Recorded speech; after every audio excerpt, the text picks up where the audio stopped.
जय हिंद दोस्तों। स्वागत है आप सबका अपने चैनल स्कूलिंग एजुकेशन पे।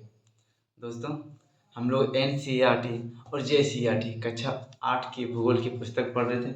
इसमें हम लोग अध्याय 4 पढ़ रहे थे। पार्ट 1 में हम लोगों ने कृषि के प्रकार को अध्ययन किया। फिर स्थानीय कृषि जो है, झूम कृषि, उस सब के बारे में अध्ययन किया। आदिम कृषि पद्धति के बारे में जाना।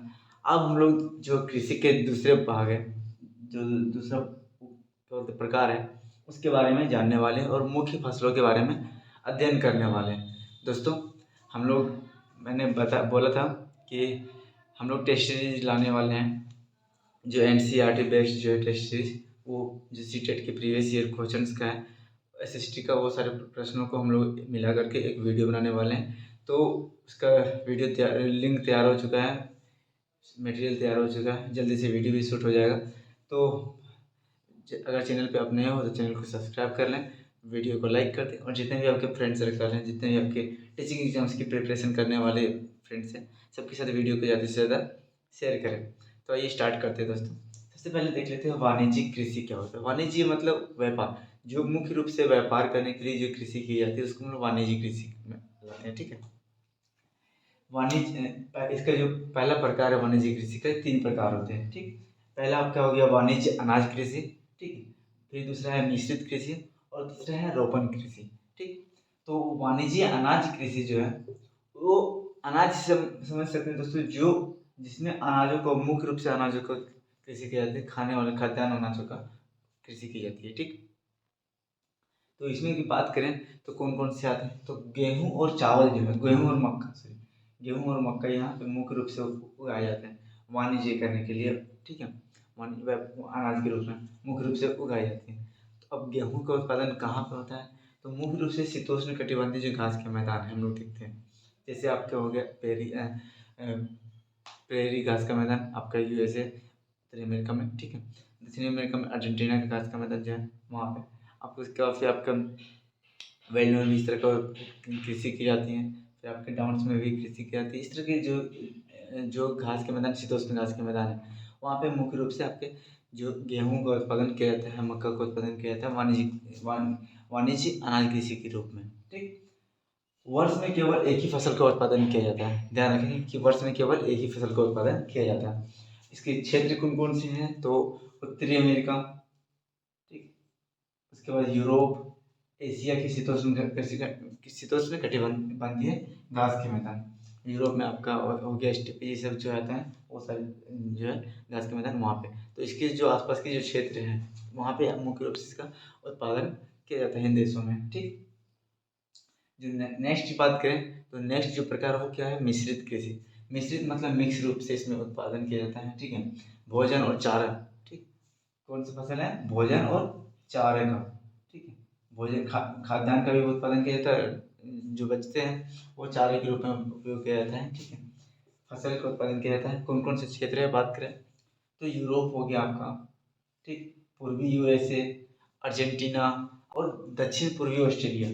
दक्षिण पूर्वी ऑस्ट्रेलिया में आपके कौन से, मर्रे डार्लिंग के घास के मैदान। ठीक है। जो मर्रे डार्लिंग का बेसिन है वहाँ पे। उसके बाद फिर आपका न्यूजीलैंड में हो गया, और साउथ अफ्रीका, ऐसे साउथ अफ्रीका, ये आपके प्रमुख कृषि क्षेत्र हैं जहाँ पे मिश्रित कृषि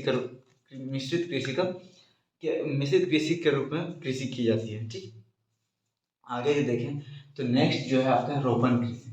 रोपण कृषि क्या होता है, तो इसमें बृहद पैमाने पे क्या जरूरत है, बृहद पैमाने पे आपका श्रम जरूरत है, पूंजी जरूरत है, और परिवहन जाल, ये 3 इसके मुख्य फैक्टर्स हैं जिसमें रोपण कृषि में आपके बृहद पैमाने पे श्रम चाहिए, मतलब लार्ज एरिया पे श्रम चाहिए, पूंजी भी बहुत ज़्यादा चाहिए, और जो उत्पादन होता है वो लार्ज स्केल पे होता है। तो उसके परिवहन के लिए उसके परिवहन के लिए मतलब यहाँ से ट्रांसपोर्ट करने के लिए आपको क्या चाहिए, परिवहन का जाल चाहिए।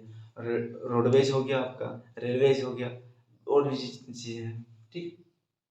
उसका जाल होना चाहिए। विकास अनिवार्यता, देखिए यहाँ लिखा हुआ अनिवार्यता, मतलब अनिवार्य है, ये तीन चीज जो है ये मुख्य फैक्टर है, इस अनिवार्य रूप से चाहिए। ठीक है।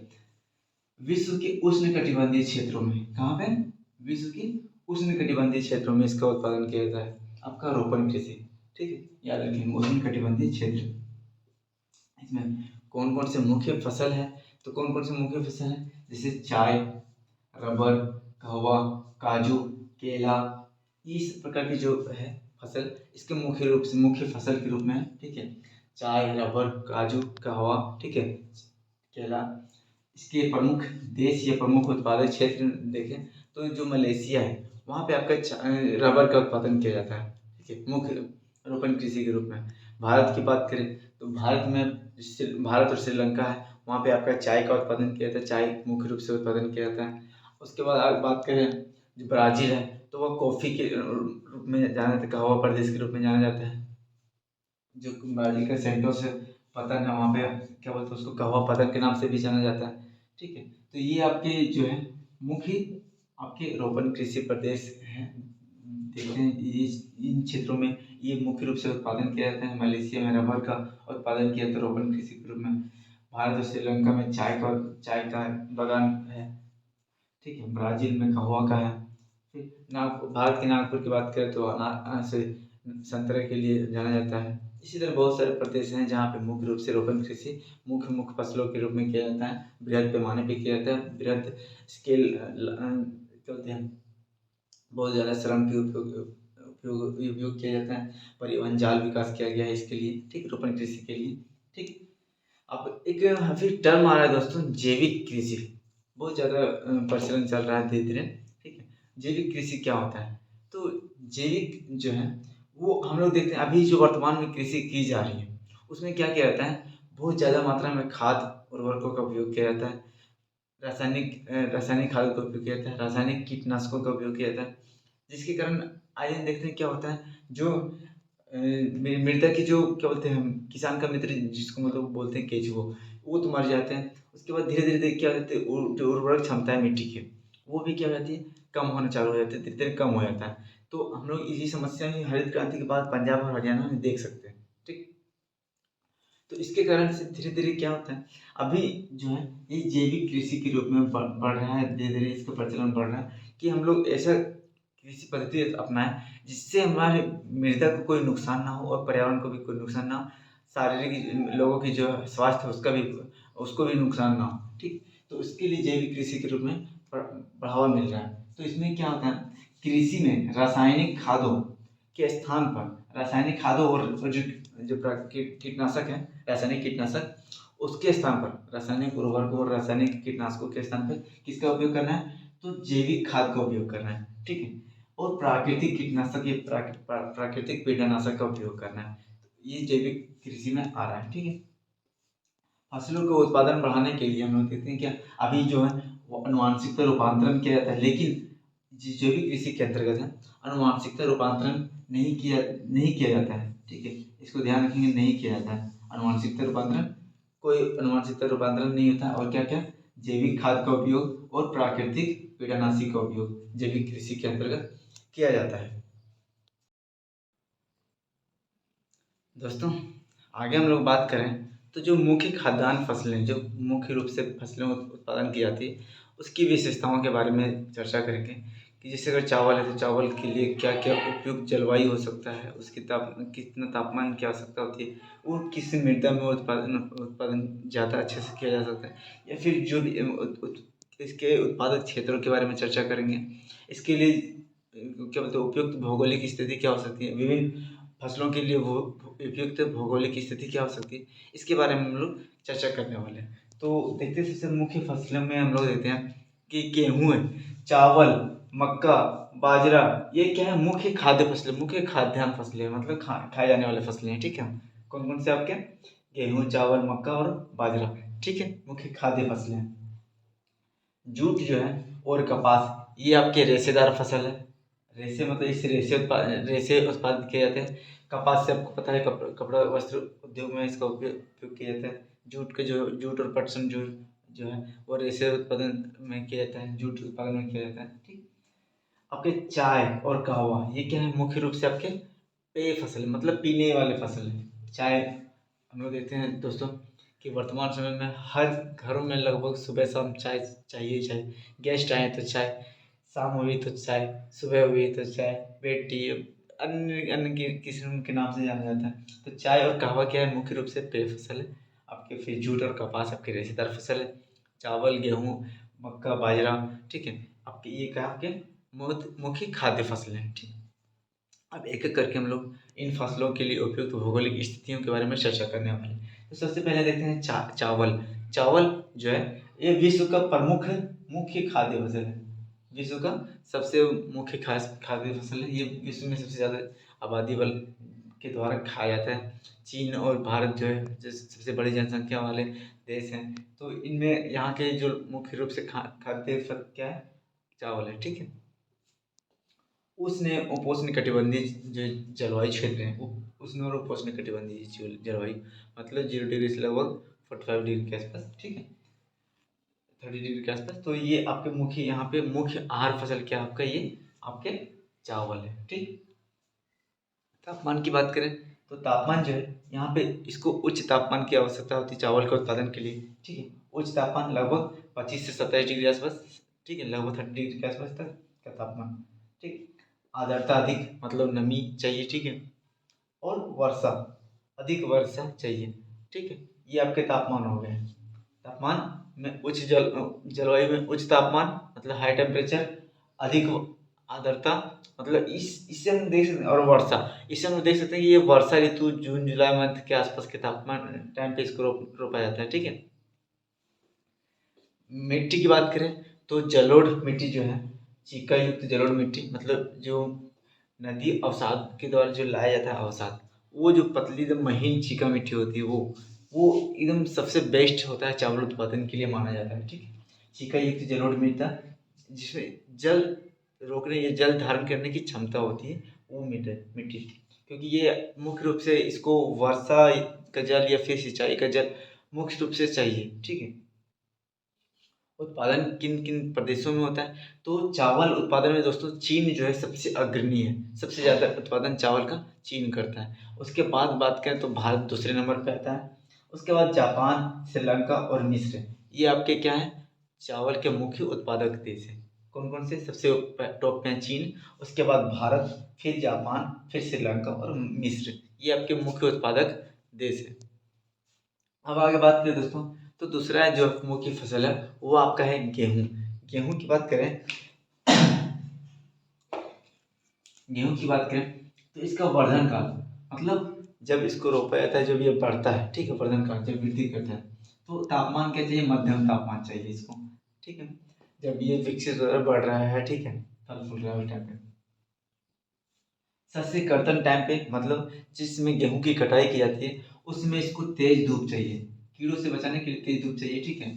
तेज धूप की आवश्यकता है मतलब इसको दो तरह की जलवायु पसंद, ठीक है। जब यहाँ पे बढ़ रहा है, वृद्धि कर रहा है रुपया, मध्यम मध्यम तापमान, ठीक है, ज़्यादा हाई नहीं ज़्यादा लो नहीं, जब वृद्धि हो रहा है, ठीक, जब फल फूल। शस्य कर्तन जब कटाई कटा में आ रहा है तो उसमें क्या चाहिए, तेज धूप चाहिए, ठीक। मिट्टी की बात करें तो ये दोमट मृदा जो है इसके लिए सबसे बेस्ट मानी जाती है, दोमट मृदा।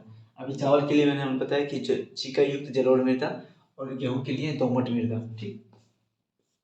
उत्पादन देश की बात करें तो इसमें USA, Canada, Argentina, USA, Canada, Argentina, Ukraine, रूस, यूक्रेन, ऑस्ट्रेलिया, उसके बाद फिर भारत।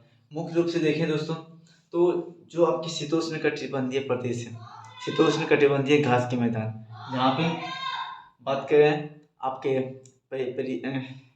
प्रेरी घास का मैदान, अर्जेंटीना का घास का मैदान, आपके न्यूजीलैंड ऑस्ट्रेलिया का घास का मैदान, ठीक है। तो ये जो है शीतोष्ण कटिबंधीय घास का मैदान है, ये मुख्य रूप से आपके गेहूं उत्पादक क्षेत्र है, जिसमें हम लोग यूएसए, कनाडा, अर्जेंटीना, रूस, यूक्रेन, ऑस्ट्रेलिया और भारत देखते हैं, ठीक है। भारत में जो है जो उत्पादन होता है गेहूं का, वो आपका ठंड के टाइम पे होता है। ठंड के टाइम पे बोया जाता है, नवंबर के दिन जब धान की कटाई होती है उसके बाद इसका कटने के समय लगभग फरवरी मार्च के आसपास होता है, ठीक।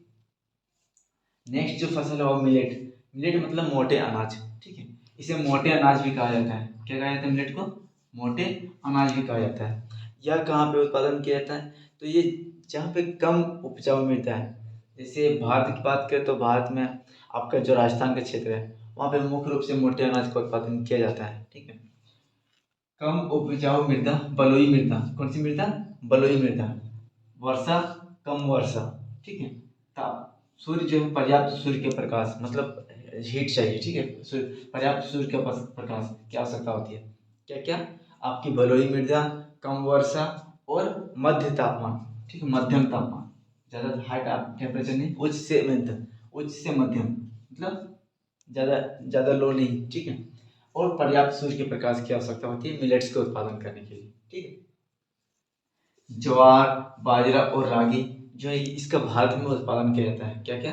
मिलेट्स में क्या क्या उत्पादन किया जाता है? ज्वार, बाजरा और रागी, ठीक है।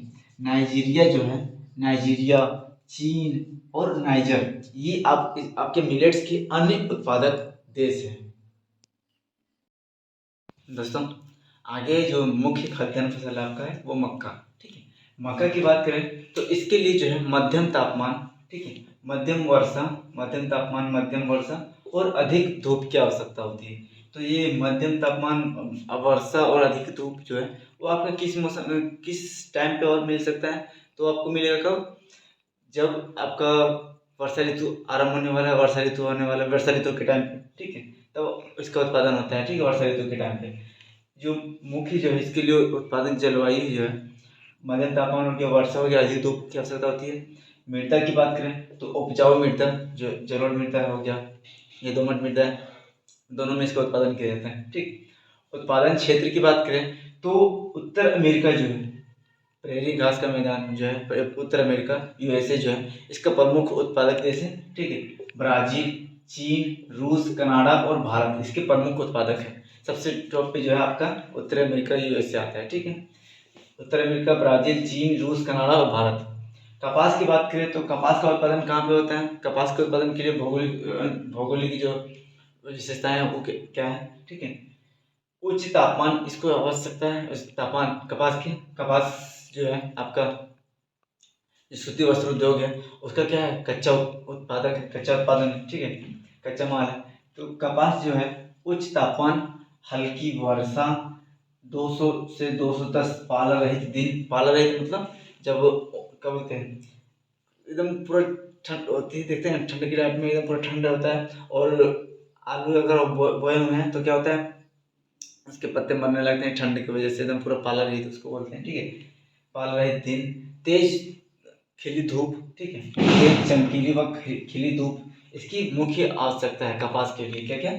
उच्च तापमान, हल्की वर्षा, 200 से 210 दिन, पाला रहित दिन, ठीक है, और तेज चमकीली धूप, ठीक। तेज चमकीली धूप क्यों आवश्यकता है? तो कपास की जो फूल लगते हैं दोस्तों उस पर क्या होता है, कीड़े लगने लग जाते हैं, तो उसके लिए, उसके मारने के लिए, उसके लिए तेज खिली धूप की आवश्यकता होती है ताकि वो मर जाए, ठीक है, और जो कपास का फूल है वो अच्छे से खिला रहे, ठीक। मृदा की बात करें तो आपकी काली मृदा जो है इसके लिए मुख्य इम्पोर्टेंट है काली मृदा। आपका जो गुजरात दक्कन का पठार है, आपका गुजरात का क्षेत्र है, महाराष्ट्र का क्षेत्र है, इसमें आपका कपास का उत्पादन सबसे ज़्यादा किया जाता है। उत्पादक देश की बात करें तो चीन सबसे अग्रणी है, चीन, उसके बाद यूएसए, भारत, जब पाकिस्तान, ब्राज़ील और मिस्र, ये आपके प्रमुख उत्पादक देश हैं आपके, किसके? तो कपास के। कौन? चीन, यूएसए, भारत, पाकिस्तान, ब्राज़ील और मिस्र, ठीक है। भारत में जो दक्कन का पठार है उसमें प्रमुख रूप से आपका कपास का उत्पादन किया जाता है वहाँ, ठीक। पटसन, पटसन की बात करें तो पटसन को सुनहरा रेशा भी कहा जाता है। क्या कहा जाता है? सुनहरा रेशा भी कहा जाता है, ठीक। इसके लिए जो है वो जलोढ़ मृदा आवश्यकता होती है, उच्च तापमान की आवश्यकता होती है, भारी वर्षा भी चाहिए और आर्द्र जलवायु।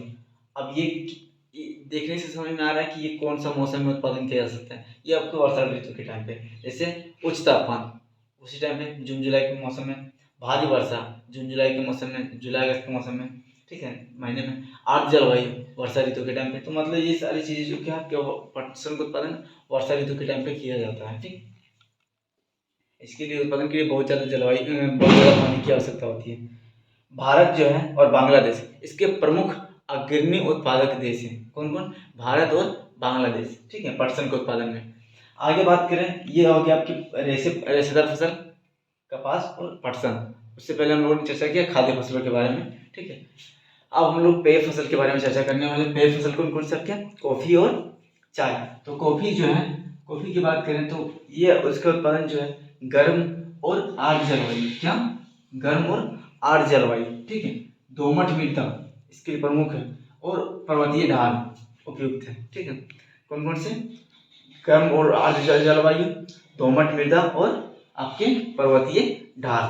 ठीक, इसके प्रमुख उत्पादक देश की बात करें तो ब्राजील, कोलंबिया व भारत है। ठीक है, भारत जो है, भारत में दो किस्म के आपके जो कॉफी का दो किस्म के कॉफी उत्पादन किए जाते हैं, एक अरेबिका और दूसरा है रोबस्टा। ठीक है, अरेबिका और रोबस्टा, ये आपके दो किस्म के जो कॉफी है इसके भारत में उत्पादन किया जाता है। चाय की बात करें तो चाय की जो कोमल पत्तियां हैं, इसकी पत्तियों की वृद्धि के लिए, चाय का उत्पादन तो पत्तियों से होता है। ठीक है, पत्तियों, इसकी कोमल पत्तियों की वृद्धि के लिए हमको ठंडी जलवायु की आवश्यकता पड़ती है और वर्ष भर संवितरित उच्च वर्षा। ठीक है, ये ठंडी जलवायु मतलब तो समझ सकते हैं कि पर्वतीय ढाल में उत्पादन किया जाता होगा। ठीक है, तो ठंडी जलवायु और वर्ष भर संवितरित उच्च वर्षा। ठीक है, चाय के उत्पादन के लिए। ठीक, दोमट मृदा इसके लिए उपयुक्त है और मंद ढाल होना चाहिए। ढाल क्या है? मंद ढाल। मंद ढाल क्यों? क्योंकि इसकी जो जड़ें हैं वहाँ पे वर्षा ना जमे, वर्षा का पानी ना रुके, इसके लिए ढाल की आवश्यकता होती है ताकि वर्षा का पानी पड़ने के बाद क्या बह जाए। ठीक है, रुके ना, अगर रुकेगी तो जड़ क्या है, वो सड़ जाएंगे। उसके दोमट मृदा और मंद ढाल की आवश्यकता होती है। भारत का जो दार्जिलिंग है, भारत में असम का प्रदेश, असम का क्षेत्र और दार्जिलिंग जो वेस्ट बंगाल का क्षेत्र है, दार्जिलिंग आपका चाय उत्पादन के लिए प्रमुख प्रसिद्ध माना जाता है। ठीक, इतना हो गया, ये हो गया आपके पेय पदार्थ, कॉफ़ी और चाय। ठीक, अब दोस्तों अगर चैनल पे नए हो तो चैनल को सब्सक्राइब कर लें, वीडियो को लाइक कर दें और जितने भी आपके फ्रेंड सर्कल हैं सबके साथ वीडियो को ज़्यादा से ज़्यादा शेयर करें। धन्यवाद, जय हिंद।